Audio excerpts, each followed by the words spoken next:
میدونستی گربه اگر غذا خورد نیم خوردهشو بخورید بیمار نمیشید، ایمنی از بیماری میشید؟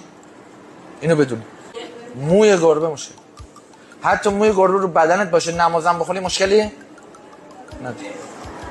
دیگه اصلا گربه، بگم بهتون جلسه آخر، گربه یه فرکانسی داره، فرکانس گربه شما رو تو حالت خلسه میبره. اینو میدونستی؟ چون یکی از حیوانات ماورایی تو حالت خلسه میبره.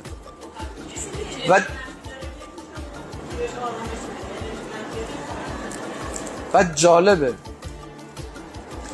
گربه یکی از حیواناتی که مستحبه، خروس مستحبه نگه داشتنش، گربه مستحبه، کبوتر مستحبه